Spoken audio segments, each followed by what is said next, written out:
Youth കോൺഗ്രസിന്റെ മുൻ ദേശീയ പ്രസിഡന്റ് മനീഷ് തിവാരി അഗ്നിപഥ് പദ്ധതിയെ ശക്തമായി ന്യായീകരിച്ചുകൊണ്ട് പത്രത്തിൽ ലേഖനം എഴുതിയിരിക്കുകയാണ്. മനീഷ് തിവാരി ഇന്ന് ബിജെപിയിൽ ചേരുമോ നാളെ ചേരുമോ നമുക്ക് ഉറപ്പ് പറയാൻ പറ്റില്ല, കാത്തിരിക്കുക. ഇതാണ് ഇന്നത്തെ കോൺഗ്രസ്. മതനിരപേക്ഷത സംരക്ഷിക്കാൻ ബിജെപിക്കെതിരായ പോരാട്ടത്തിന് നേതൃത്വം കൊടുക്കാൻ കോൺഗ്രസിന് സാധിക്കില്ല. കോൺഗ്രസ് ബിജെപിയുടെ ഓരം ചേർന്ന് നിൽക്കുന്ന ഒരു പാർട്ടിയായി വളരെ വേഗത്തിൽ മാറിക്കൊണ്ടിരിക്കുകയാണ്. ഏറ്റവും ഒടുവിൽ മേഘാലയയിൽ നിന്നും പുറത്തു വരുന്ന വാർത്ത, മറ്റൊരു വടക്ക് കിഴക്കൻ സംസ്ഥാനമാണ് മേഘാലയ. ഇവിടെ UDF ആണ് അറിയാം, കോൺഗ്രസിന്റെ മുന്നണി. കോൺഗ്രസും ലീഗും പിന്നെ ലീഗും കോൺഗ്രസും ചേർന്ന കേരളത്തിലെ മുന്നണിയാണ് UDF. മേഘാലയയിൽ UDF ഇല്ല. മേഘാലയയിൽ കോൺഗ്രസ് അണിനിരന്നിട്ടുള്ള രാഷ്ട്രീയ സഖ്യത്തിന്റെ പേര് MDA എന്നാണ്. MDMA അല്ല, അത് വേറെ. ഇത് MDA. MDA Meghalaya Democratic Alliance. Meghalaya Democratic അലയൻസിലെ ഒരു ഘടക കക്ഷിയാണ് കോൺഗ്രസ്. മറ്റൊരു ഘടകകക്ഷിയുടെ പേര് കേട്ടാൽ നമ്മൾ ഞെട്ടില്ല. മതനിരപേക്ഷവാദികളായ കോൺഗ്രസുകാരുണ്ടെങ്കിൽ ഞെട്ടിയേക്കും. കോൺഗ്രസിനോടൊപ്പം MDAയിലെ മറ്റൊരു ഘടകകക്ഷിയുടെ പേര് ഭാരതീയ ജനതാ പാർട്ടി എന്ന്. ബിജെപിയാണ്. ബിജെപിയും കോൺഗ്രസും താമരയും കൈപ്പത്തിയും ഒരേ മുന്നണിയിലെ രണ്ടു പാർട്ടികൾ കൈകോർത്തു പിടിച്ച് കാവിക്കൊടിയും കോൺഗ്രസിന്റെ ത്രിവർണ്ണ പതാകയും ഒരുമിച്ച് പിടിച്ച് പ്രകടനം വരികയാണ് മേഘാലയയിൽ.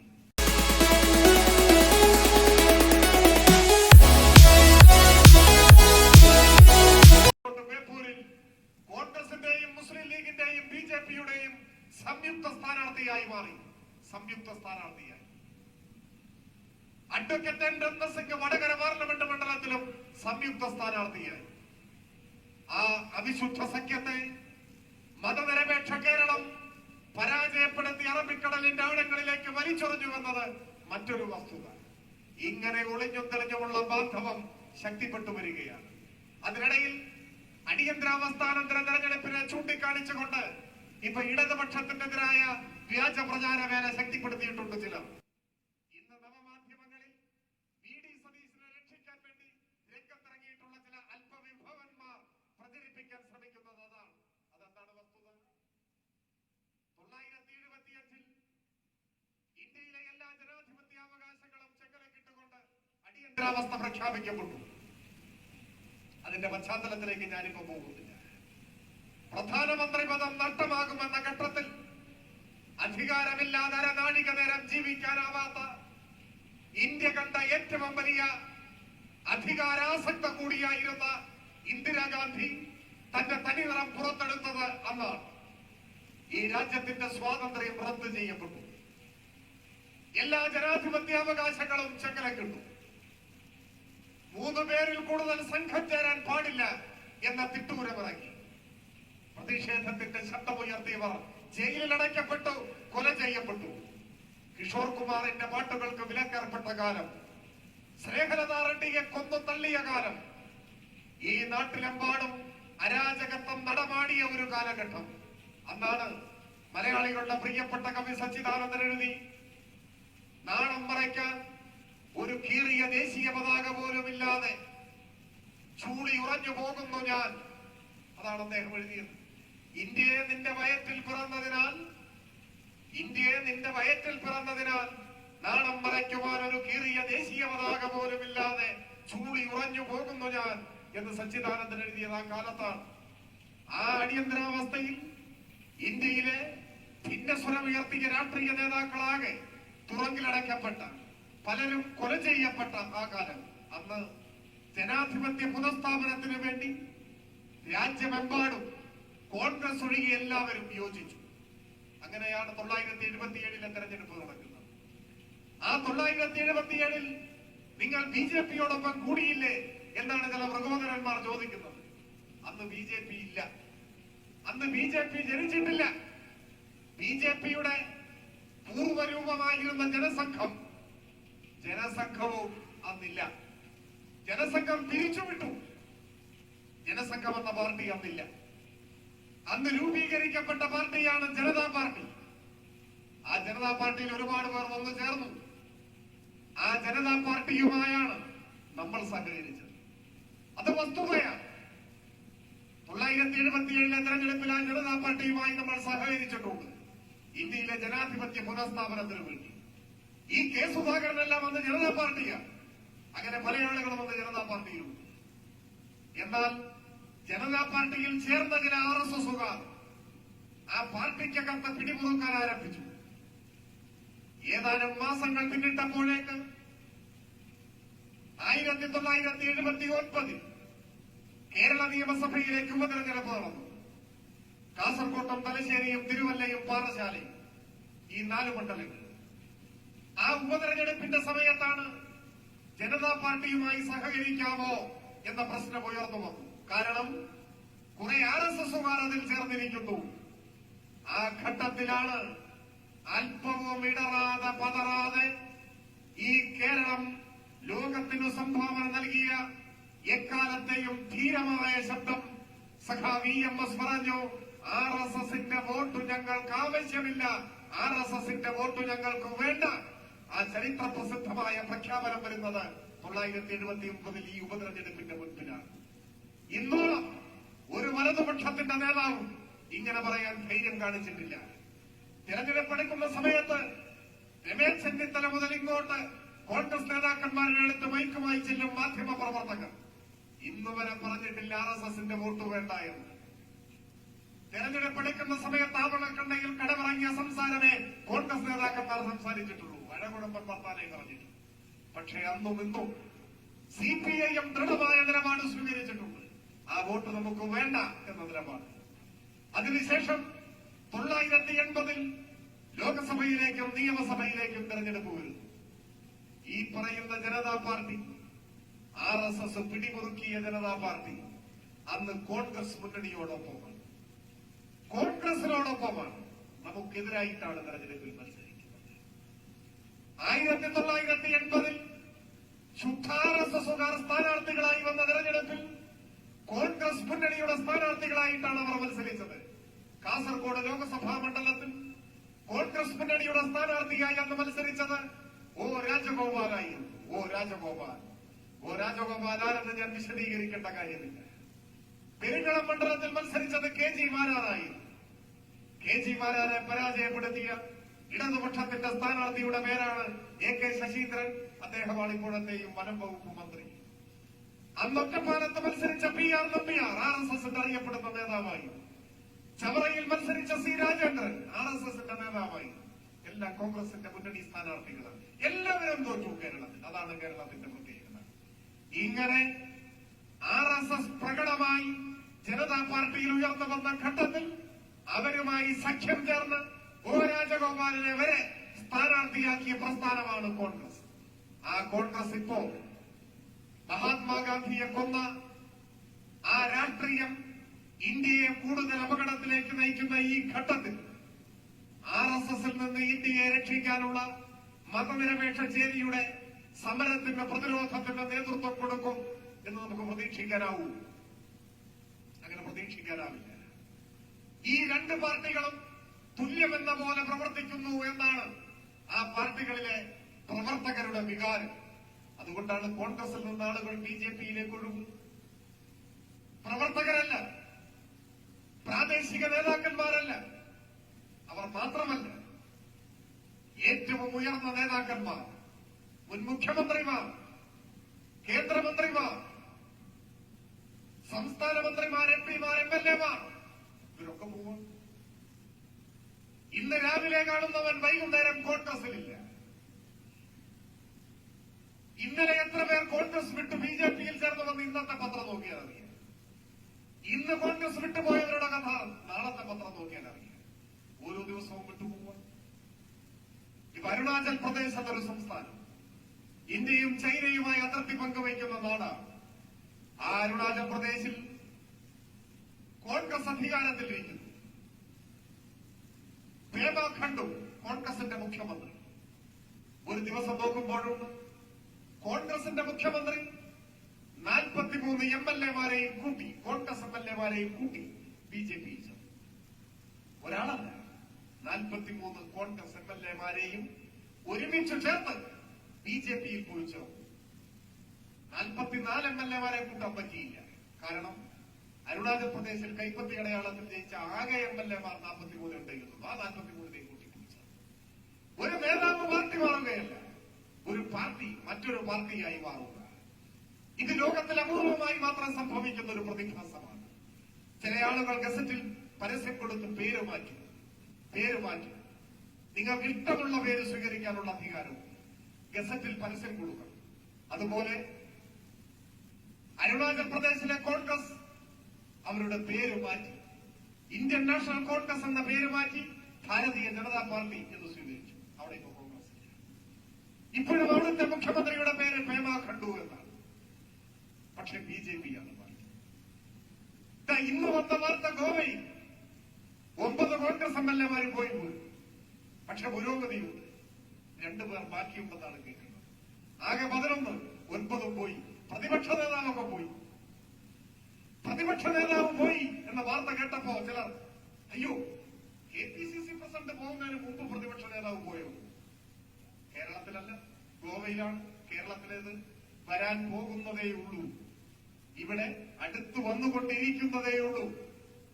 മതനിരപേക്ഷവാദികളായ കോൺഗ്രസ് നേതാക്കന്മാർ കോൺഗ്രസ് വിട്ട് മറ്റ് മതനിരപേക്ഷ പാർട്ടികളിലേക്ക് പോകും. BJP-യിൽ ചേരാൻ മടിയില്ലാത്തവർ BJP-യിലേക്ക് പോകും. കപിൽ സിബൽ സമാജ്വാദി പാർട്ടിയിലേക്കാണ് പോയി. ഹാർദിക് പട്ടേലും സുനിൽ ചക്രവർത്തികുമാറും BJP-യിലേക്കാണ് പോയത്. കഴിഞ്ഞ ആഴ്ച പുറത്തു വന്ന വാർത്ത, അഗ്നിപഥിനെതിരെ കോൺഗ്രസ് ശക്തമായ പ്രസ്താവന എഴുതി പത്രങ്ങൾക്ക് കൊടുത്തു. ഉടനെ കോൺഗ്രസിലെ ദേശീയ നേതാവ്, ലോക്സഭാംഗം, യൂത്ത് കോൺഗ്രസിന്റെ മുൻ ദേശീയ പ്രസിഡന്റ് മനീഷ് തിവാരി അഗ്നിപഥ് പദ്ധതിയെ ശക്തമായി ന്യായീകരിച്ചുകൊണ്ട് പത്രത്തിൽ ലേഖനം എഴുതിയിരിക്കുകയാണ്. മനീഷ് തിവാരി ഇന്ന് BJP-യിൽ ചേരുമോ നാളെ ചേരുമോ നമുക്ക് ഉറപ്പ് പറയാൻ പറ്റില്ല, കാത്തിരിക്കുക. ഇതാണ് ഇന്നത്തെ കോൺഗ്രസ്. മതനിരപേക്ഷത സംരക്ഷിക്കാൻ BJP-ക്കെതിരായ പോരാട്ടത്തിന് നേതൃത്വം കൊടുക്കാൻ കോൺഗ്രസിന് സാധിക്കില്ല. കോൺഗ്രസ് BJP-യുടെ ഓരം ചേർന്ന് നിൽക്കുന്ന ഒരു പാർട്ടിയായി വളരെ വേഗത്തിൽ മാറിക്കൊണ്ടിരിക്കുകയാണ്. ഏറ്റവും ഒടുവിൽ മേഘാലയയിൽ നിന്നും പുറത്തു വരുന്ന വാർത്ത, മറ്റൊരു വടക്ക് കിഴക്കൻ സംസ്ഥാനമാണ് മേഘാലയ. ഇവിടെ UDF ആണ് അറിയാം, കോൺഗ്രസിന്റെ മുന്നണി. കോൺഗ്രസും ലീഗും, പിന്നെ ലീഗും കോൺഗ്രസും ചേർന്ന കേരളത്തിലെ മുന്നണിയാണ് UDF. മേഘാലയയിൽ UDF ഇല്ല. മേഘാലയയിൽ കോൺഗ്രസ് അണിനിരന്നിട്ടുള്ള രാഷ്ട്രീയ സഖ്യത്തിന്റെ പേര് MDA എന്നാണ്. MDMA അല്ല, അത് വേറെ. ഇത് MDA. MDA Meghalaya Democratic Alliance. Meghalaya Democratic അലയൻസിലെ ഒരു ഘടകകക്ഷിയാണ് കോൺഗ്രസ്. മറ്റൊരു ഘടകകക്ഷിയുടെ പേര് കേട്ടാൽ നമ്മൾ ഞെട്ടില്ല.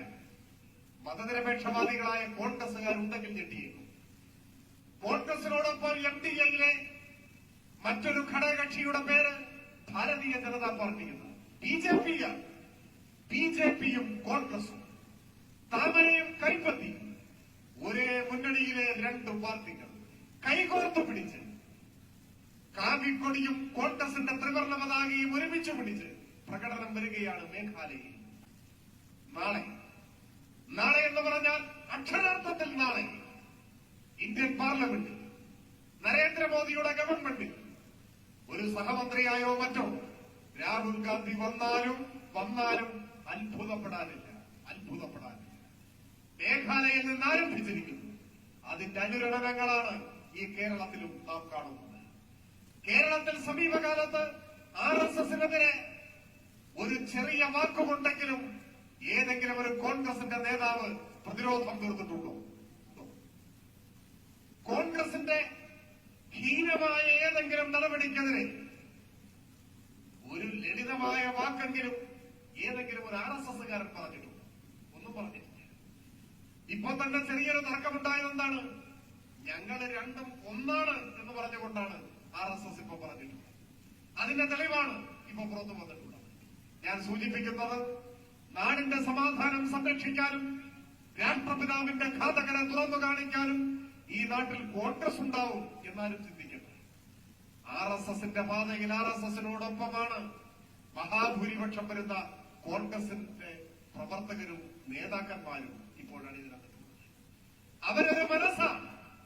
എല്ലാവരും നമുക്കെതിരായിട്ടാണ് അണിനിരന്നിട്ടുള്ളത്. ആ അവിശുദ്ധമായ കൂട്ടുകെട്ടിനോടൊപ്പം കേരളത്തിലെ മാധ്യമങ്ങളും ഈ കഴിഞ്ഞ ദിവസം കേന്ദ്രമന്ത്രി അനുരാഗ് ഠാക്കൂർ കോഴിക്കോട് വന്നൊരു യോഗം വിളിച്ചു. കേരളത്തിലെ മാധ്യമങ്ങളുടെ യോഗം. എല്ലാ മാധ്യമങ്ങളെയും ഇല്ല.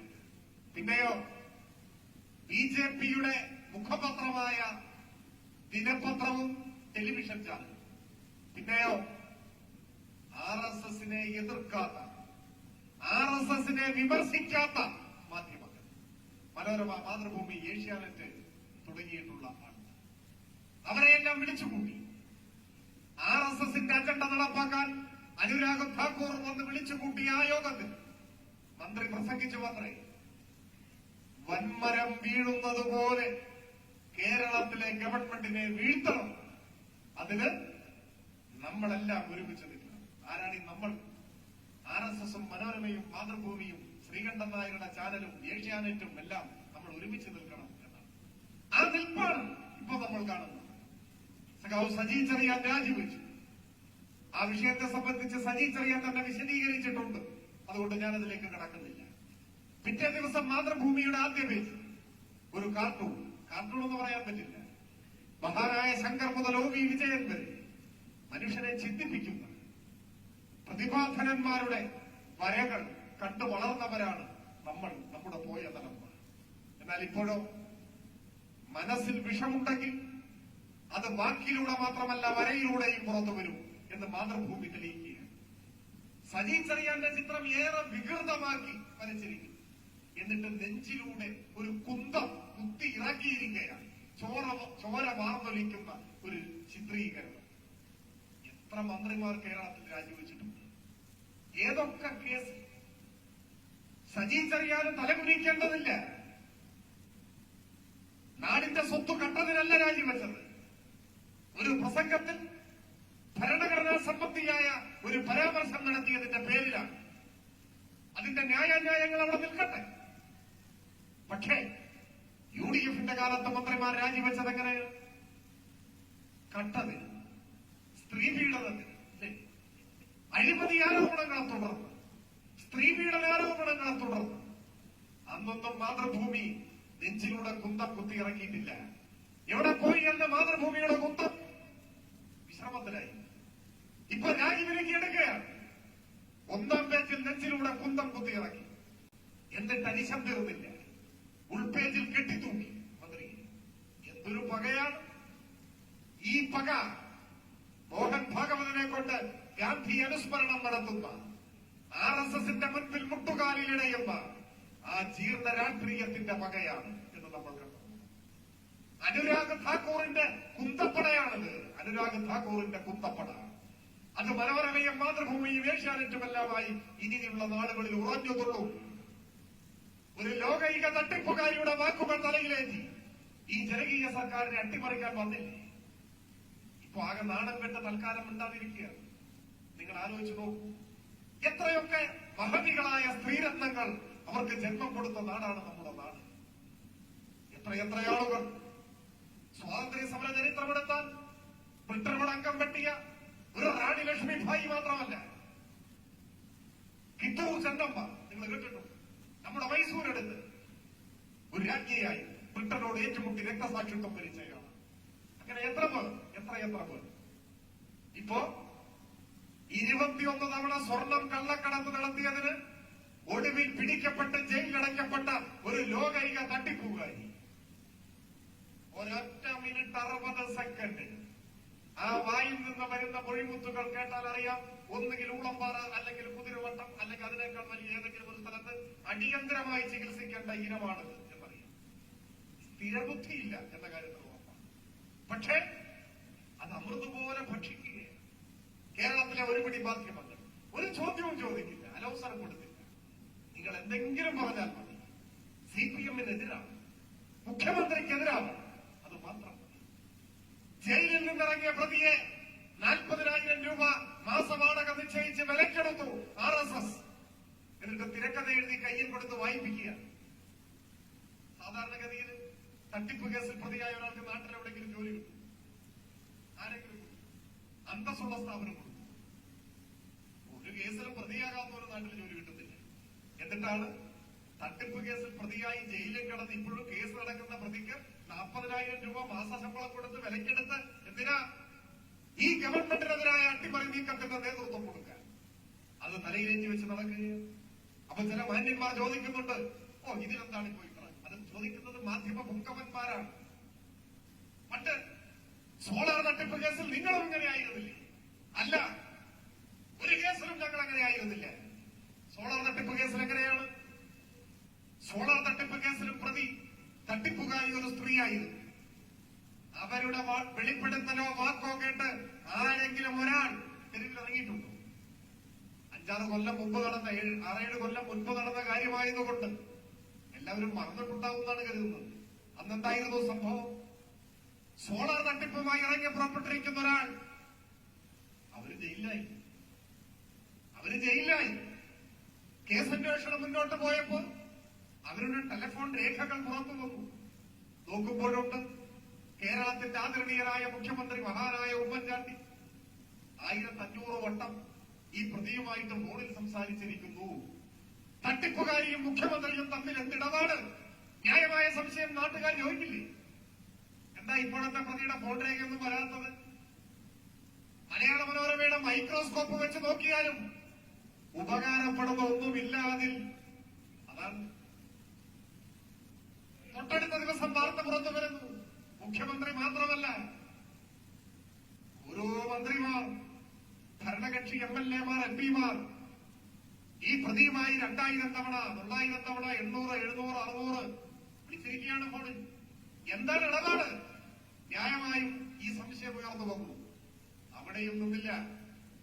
പിന്നീടാണ് പത്തനംതിട്ടയിലെ കോൺഗ്രസിന്റെ പ്രാദേശിക നേതാവ്, കോൺഗ്രസ് ആണെങ്കിലും നാട്ടിൽ മാന്യനായി അറിയപ്പെടുന്ന ശ്രീ മല്ലേലി ശ്രീധരൻ നായർ, അദ്ദേഹം കോൺഗ്രസ് ആണ് എന്നൊരു കുഴപ്പം മാത്രമേ ഉള്ളൂ. മാന്യൻ, വ്യവസായി, സമ്പന്നൻ. അദ്ദേഹം വാർത്താ മാധ്യമങ്ങളുടെ മുൻപാകെ മാത്രമല്ല, ബഹുമാനപ്പെട്ട കോടതിയുടെ മുൻപാകെ പോയി. അദ്ദേഹം പറഞ്ഞു, എന്റെ 50 ലക്ഷം രൂപ നഷ്ടപ്പെട്ടു, ഈ തട്ടിപ്പുകാരിയുടെ കയ്യിൽ നിക്ഷേപമായി കൊടുത്തു. എനിക്ക് തട്ടിപ്പുകാരിയെ ഒരു പരിചയവും ഉണ്ടായിരുന്നില്ല. പിന്നെന്തിനു കൊടുത്തു? എന്റെ പാർട്ടിയുടെ നേതാവ്, ഞാനേറെ വിശ്വസിക്കുന്നയാൾ, കേരളത്തിന്റെ മുഖ്യമന്ത്രി ഉമ്മൻചാണ്ടി എന്നോട് പറഞ്ഞു, ശ്രീധരൻ നായരെ ധൈര്യമായി കൊടുത്തോ, മിടുക്കിയായ നല്ല സംരംഭകയാണിവർ. അവരുടെ മുന്നിൽ വെച്ചിട്ടാ പറയുന്നത്, മുഖ്യമന്ത്രിയുടെ ഓഫീസിൽ വെച്ചാണ് പറയുന്നത്. ആ വാക്കു കേട്ടു ഞാൻ പണം കൊടുത്തു, ഇതാണ് പറഞ്ഞത്. അപ്പോഴാണ് കേരളത്തിന്റെ തെരുവിൽ മുഖ്യമന്ത്രിക്കെതിരെ ആദ്യത്തെ മുദ്രാവാക്യം മുഴങ്ങിയത്. സൗകര്യപൂർവ്വം ഇതങ്ങ് മറച്ചു വെച്ചിട്ട് പുകമറ സൃഷ്ടിച്ച് പറയുകയാണ്, അന്നും ഒരു തട്ടിപ്പുകാരി പറഞ്ഞതല്ല. അന്നൊരു തട്ടിപ്പുകാരിയുടെയും ജൽപ്പനങ്ങളെ ഈ നാട് തലയിലേറ്റിയിട്ടില്ല. അന്ന് കോൺഗ്രസിന്റെ തന്നെ നേതാവ്, നാട്ടിൽ മാന്യനായി അറിയപ്പെടുന്ന ആൾ, സ്വന്തം നേതാവിനെതിരെ കോടതി മുൻപാകെ നടത്തിയ പ്രസ്താവനയുടെ കൂടിയടിസ്ഥാനത്തിൽ സാഹചര്യ തെളിവുകൾ, ടെലിഫോൺ രേഖകൾ എല്ലാം പുറത്തു വന്നപ്പോഴാണ് മുഖ്യമന്ത്രി ഉമ്മൻചാണ്ടിക്ക് ഗതി മുട്ടിപ്പോയത്. അങ്ങനെയാണ് സമരം നടന്നത്. ഇന്നതുപോലെയാണോ? 4 മാധ്യമങ്ങൾ ഈ ചരിത്രമെല്ലാം നാട്ടുകാർ മറന്നു എന്ന് കരുതി തെറ്റിദ്ധരിപ്പിക്കാൻ ശ്രമിക്കുകയും, കേരളത്തിലെ ഗവൺമെന്റ് വികസനത്തിന്റെ പന്ഥാവിൽ പുതിയൊരു അധ്യായം വെട്ടിത്തുറന്നുകൊണ്ട് മുൻപോട്ട് പോകുന്ന ഗവൺമെന്റാണ്. ഈ ഗവൺമെന്റിന്റെ നേട്ടങ്ങളെ സംബന്ധിച്ചും മറ്റ് ആനുകാലികമായ രാഷ്ട്രീയ കാര്യങ്ങളെ കുറിച്ചെല്ലാം നമ്മുടെ പാർട്ടിയുടെ നേതാക്കന്മാരെല്ലാം വേദിയിൽ സന്നിഹിതരാണ്.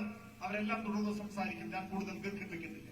ഞാൻ പറഞ്ഞു വരുന്നത്, ഇത് വളരെ സവിശേഷമായ വെല്ലുവിളികൾ നിറഞ്ഞ ഒരു കാലമാണ്. രാഷ്ട്രപിതാവിനെ കൊന്നു തള്ളിയവർ ഇന്ത്യയെയും കൊല്ലാനുള്ള തയ്യാറെടുപ്പിലാണ്. തങ്ങൾക്ക് അനഭിമതരായവരെയെല്ലാം കായികമായി തകർക്കണമെന്നത് RSSന്റെ അജണ്ടയാണ്. ധനരാജിനെ കൊന്നവരാണ് നരേന്ദ്ര ധാവോൽക്കറെ കൊന്നത്, ഗോവിന്ദ മൻസാരയെ കൊന്നത്, കൽബുർഗിയെയും ഗൗരി ലങ്കേഷിനെയും കൊന്നത്, ശാന്തനു ഭൗമികിനെ കൊന്നത്, ലോയയെ കൊന്നത്, സഞ്ജീവ് ഭട്ടിനെ ജയിലിലടച്ചത്, RB ശ്രീകുമാറിനെ തുറങ്കിലടച്ചത്, സ്റ്റാൻ സ്വാമിയെ കൊന്നത്, ടീച്ചർ സുജൽവാദിനെ തുറങ്കിലടച്ചത്, തങ്ങൾക്കെതിരായ നിലപാട് സ്വീകരിക്കുന്ന ഒരാൾ എത്ര സാധാരണ നിലയിൽ പ്രവർത്തിക്കുന്നയാളാവട്ടെ, ഉന്നത നീതിന്യായ പീഠത്തിലെ ന്യായാധിപനാവട്ടെ, ആരായാലും കൊന്നു തള്ളും എന്ന നിലപാടാണ് RSS സ്വീകരിച്ചിട്ടുള്ളത്. ഇന്ത്യയുടെ ഭാവിയെക്കുറിച്ച് ഉത്കണ്ഠയുള്ളവർ, ഈ നാട് നാളെയും ഇങ്ങനെ നിലനിൽക്കണമെന്ന് ആഗ്രഹിക്കുന്നവർ RSSനെതിരെ സമരമുഖത്തിറങ്ങിയേ തീരും. ഈ കൊലയാളികൾക്കെതിരെ ആയുധമെടുക്കുകയല്ല വേണ്ടത്.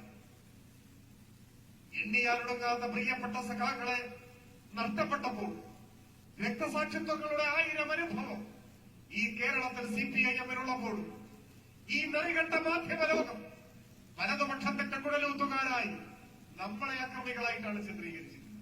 അല്ലേ? CPIM-ന്റെ അക്രമം എന്നാണ് പറയുന്നത്. എത്ര വിപ്ലവകാരികളെ നഷ്ടപ്പെട്ട വേദന ഉള്ളിൽ ഒതുക്കിയാണ് നാം രാഷ്ട്രീയ പ്രവർത്തനം നടത്തുന്നത്.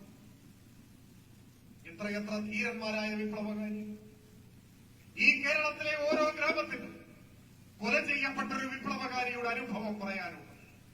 ഒരു രക്തസാക്ഷിത്വത്തിന്റെ വീരചരിത്രമെങ്കിലും ഇല്ലാത്ത ഒരു തരി മണ്ണ് ഈ കേരളത്തിലില്ല. എത്രയെത്ര ഞാൻ ആ ചരിത്രത്തിലേക്ക് വിശദമായി പോകുന്നില്ല. കണ്ണൂരും പയ്യന്നൂരും രാമന്തളിയുമെല്ലാം എത്ര പ്രിയപ്പെട്ട സഖാക്കളെ നഷ്ടപ്പെട്ടതിന്റെ ഓർമ്മ നമ്മുടെ മനസ്സിൽ ഇപ്പോഴും തുടിച്ചു നിൽക്കുന്നു. ആകാശത്തിന്റെ അപാരതകളിൽ ജ്വലിച്ചു നിൽക്കുന്ന 1000 നക്ഷത്രങ്ങൾ, എല്ലാ കൂരിരുട്ടിന്റെ മുകളിലും വെളിച്ചം വിതറുന്ന ആ രക്തസാക്ഷികൾ വഴികാട്ടുന്ന ദിശകളിലൂടെയാണ് നാം മുൻപോട്ട് പോകുന്നത്. അവരെയെല്ലാം കൊന്നുതള്ളി കേരളത്തിലെ വലതുപക്ഷ രാഷ്ട്രീയം, വർഗീയവാദികൾ, പിന്തിരിപ്പൻ പ്രതിലോമ ശക്തികൾ. പക്ഷെ അക്രമികൾ CPM ആണ്. അങ്ങനെ AKG സെന്ററിന് നേരെ ബോംബെറിഞ്ഞപ്പോ അതിനെ ലഘൂകരിക്കാൻ ശ്രമിക്കുകയാണ്. 987 ചീമേനിയിൽ നമ്മുടെ പാർട്ടി ഓഫീസിന് തീയിട്ടപ്പോ 5 സഖാക്കളെയാണ് ചുട്ടുകൊന്നത്. ഇന്ത്യയിൽ മറ്റെവിടെയെങ്കിലും അങ്ങനെ 5 പേരെ ചുട്ടുകൊന്നു. തീയാളുന്ന പാർട്ടി ഓഫീസിൽ നിന്ന് പുറത്തേക്കാങ്ങി ചാടി രക്ഷപ്പെടാൻ ശ്രമിച്ചപ്പോ പുറത്തു കാത്തുനിന്ന് വെട്ടി വീഴ്ത്തി. എങ്കോരനും സീക്കോരനും ആലവളപ്പിലപ്പുറം കുഞ്ഞിക്കണ്ണനും കുഞ്ഞപ്പനും 5 രക്തസാക്ഷികൾ. ഇങ്ങനെ എത്ര അനുഭവങ്ങൾ നമ്മുടെ നാട്ടിലുണ്ടാകും. അപൂർവങ്ങളിൽ അപൂർവമായി, അത്യപൂർവമായി ചിലയിടങ്ങളിൽ ചില തിരിച്ചടികളും ഉണ്ടായിട്ടുണ്ട്. ആ ഒറ്റപ്പെട്ട സംഭവങ്ങളെ ചൂണ്ടിക്കാട്ടിയാണ് CPIM അക്രമകാരികളാണെന്ന് പറയുന്നത്. ചില തിരിച്ചടികൾ ഉണ്ടായിട്ടുണ്ട്. പക്ഷേ അത് ഒരു രാഷ്ട്രീയ പാർട്ടി എന്ന നിലയിൽ CPIM ആലോചിച്ച് തീരുമാനമെടുത്ത് നടപ്പിലാക്കിയ കൃത്യമായിരുന്നോ? അല്ല, അങ്ങനെ ഒരു രീതി CPIM-നില്ല. എത്ര ഹീനമായ ആക്രമണം ഉണ്ടായാലും അതേ നാണയത്തിൽ തിരിച്ചടിക്കണമെന്നൊരു കാലത്തും CPIM ആലോചിച്ചിട്ടില്ല. ആ ശൈലി സ്വീകരിച്ചിട്ടുമില്ല. എത്ര ക്രൂരനായ കൊലയാളിയാണെങ്കിലും ആ കൊലയാളിയെ കായികമായി ഇല്ലാതാക്കണമെന്ന നിലപാട് ഒരു കാലത്തും നമ്മൾ സ്വീകരിച്ചിട്ടില്ല. അത് നമ്മുടെ നയമല്ല. എന്തുകൊണ്ടല്ല? 2 കാരണം കൊണ്ടല്ല. ഒന്ന്, ആശയ സംഘർഷങ്ങളിലൂടെ, ആശയപരമായ ഏറ്റുമുട്ടലുകളിലൂടെ മുൻപോട്ട് പോകാനുള്ള കെൽപ്പ്, ഊർജം CPIM-നുണ്ട്. ഏത് രാഷ്ട്രീയ പ്രത്യയശാസ്ത്രത്തെയും അസ്തപ്രജ്ഞമാക്കാൻ കഴിയുന്ന കാരിരുമ്പിന്റെ കാഠിന്യമുള്ള ഏത് പോരാട്ടത്തിലും അടിപതറാത്ത സംശുദ്ധമായ രാഷ്ട്രീയ പ്രത്യയശാസ്ത്രമാണ് CPIM-ന്റേത് എന്ന സമ്പൂർണമായ ബോധ്യം നമുക്കുണ്ട്. ആയുധമെടുക്കേണ്ടതില്ല. ഏതായുധത്തെക്കാൾ മൂർച്ചയുള്ളതാണ് നമ്മുടെ രാഷ്ട്രീയ പ്രത്യയശാസ്ത്രം, നമ്മുടെ രാഷ്ട്രീയം. പിന്നെയോ RSS ആയാലും കോൺഗ്രസ് ആയാലും ഏത് ഹീനരായ ശക്തികളായിരുന്നാലും അവർക്കെതിരെ ആയുധമെടുക്കാൻ CPIM തീരുമാനിച്ചാൽ മുൻപിൽ നേരെ നിൽക്കാനുള്ള ത്രാണി ഇതിലൊരു കൂട്ടർക്കുമില്ല എന്ന തിരിച്ചറിവും CPIM-നുണ്ട്. ഇത് രണ്ടും ഉള്ളതുകൊണ്ടാണ് ഭൂമിയോളം ക്ഷണിക്കുന്നത് ആകാശത്തോളം ഉയരാൻ കഴിയുന്നവന്റെ ക്ഷമയാണ്. അതൊരു രാഷ്ട്രീയമാണ്. ധനരാജിന്റെ കൊലയാളികളെ ആശയപരമായി ഒറ്റപ്പെടുത്തി ഈ നാട്ടിൽ ഒരാളുടെ പോലും പിന്തുണയില്ലാത്തവരാക്കി മാറ്റുക എന്നതാണ് CPIM-ന്റെ രാഷ്ട്രീയം. അതാണ് CPIM-ന്റെ പ്രതികാരം. തീർച്ചയായും ഞാൻ ഇങ്ങോട്ട് വന്നപ്പോ ധനരാജിന്റെ ധീരയായ മാതാവിനെയും മറ്റു കുടുംബാംഗങ്ങളെയും കണ്ടിട്ടാണ് വന്നത്. തീർച്ചയായും ആ അമ്മയ്ക്ക് തന്റെ പ്രിയപ്പെട്ട മകനെ നഷ്ടമായി, സംശയമില്ല. എന്നാൽ ഒരമ്മയ്ക്ക് തന്റെ മകനെ നഷ്ടമായപ്പോൾ കേരളത്തിലെ ലക്ഷോപലക്ഷം അമ്മമാർക്ക് ഈ രക്തസാക്ഷിത്വത്തിലൂടെ ധനരാജ് അവരുടെ എല്ലാം പ്രിയപ്പെട്ട മകനായി മാറിയിട്ടുണ്ട് എന്നതാണ് യാഥാർത്ഥ്യം. കാലം എത്ര കടന്നുപോയാൽ ധനരാജിനെ വികാര വായ്പോടെ ഈ നാട് ഓർമ്മിക്കും. അന്ന് ഏറ്റവും വെറുപ്പോടെ ഈ നാട് അറപ്പോടെ കണക്കാക്കുക ധനരാജിന്റെ കൊലയാളികളെയായിരിക്കും. നാടിന്റെ ആകെ വെറുപ്പേറ്റുവാങ്ങി ഒരു വീട്ടിലും അഭയമില്ലാത്തവരായി, ഒരു നാടും സ്വീകരിക്കാത്തവരായി RSSന്റെ ഓരോ ക്രിമിനലിനെയും ഈ പ്രബുദ്ധ കേരളത്തിന്റെ തെരുവുകൾ ആട്ടിപ്പായിക്കുന്ന ഒരു കാലം വരും. ആ കാലത്തിനു വേണ്ടിയുള്ള പോരാട്ടമാണ് നമ്മുടെ രാഷ്ട്രീയ സമരം. ആ സമരത്തിന്റെ പാതയിൽ ഒരിഞ്ചും പതറാതെ മുൻപോട്ട് പോകാൻ ധനരാജിന്റെ സഖാക്കൾക്ക് സാധിക്കട്ടെ എന്ന് ആശംസിച്ചുകൊണ്ട് സഖാവിന്റെ മരണമില്ലാത്ത ഓർമ്മകൾക്ക് മുൻപിൽ ഒരു പിടി ചുവന്ന പൂക്കളർപ്പിച്ചുകൊണ്ട് ഞാൻ എന്റെ എളിയ വാക്കുകൾ അവസാനിപ്പിക്കുന്നു. അഭിവാദനം.